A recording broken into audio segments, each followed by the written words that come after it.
Mr. Feinstein. Thank you.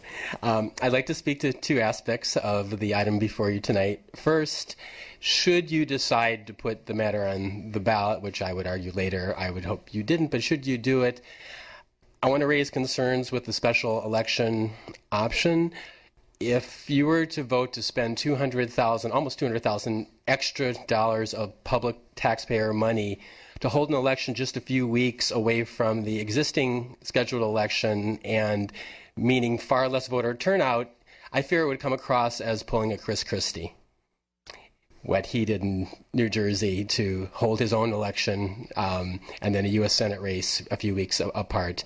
And since residents just used a pro-democracy tool, the referendum is a pro-democracy tool, to then give them less democracy by putting it on the ballot at a time when fewer people to vote, I think would be really questionable and against the spirit of this community, especially since we went and consolidated our elections in the early 80s when they used to be standalone city councils with the general just to increase turnout. In terms of the item itself, and what I think we learned from the referendum is it got so many signatures because it went beyond people who simply didn't want development to also show a real division among those of us who are trying to figure out what kind of transit-oriented development works here. A wise person in this room, who shall go unnamed, said to me during the process that it's taken the community 7 years to figure out what the right job housing balance is for the project.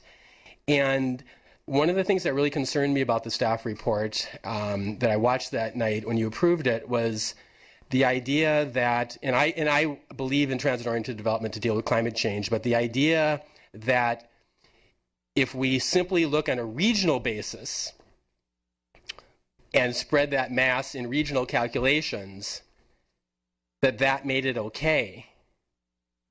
But the impacts are felt locally.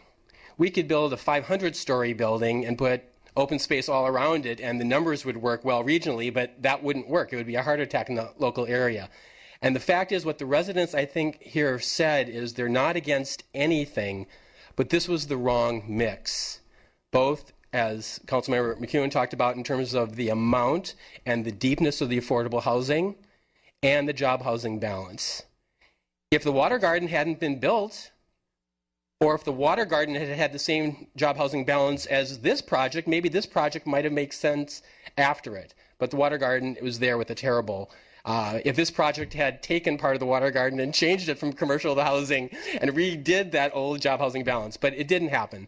So I think when you're looking at whether you should put this on the ballot or not in a couple of weeks, and I think you shouldn't, the reason for that is the democratic process goes all the way through what you guys do, people gathering signatures, and yes, it can go to a vote, but we continually learn during the 7 years of the public process as we went from loose to Bergamot area plan to an individual plan, and it was only then that the community looked at it closely enough to say what it thought was right.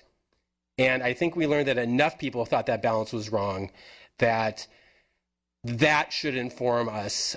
I think that we need to continue to rethink the mix on that area, and we'd be better off simply learning from that, putting it aside, and revisiting what goes on there, rather than throwing this to a big expensive election and bringing in all those kind of dollars, which I think is kind of ugly.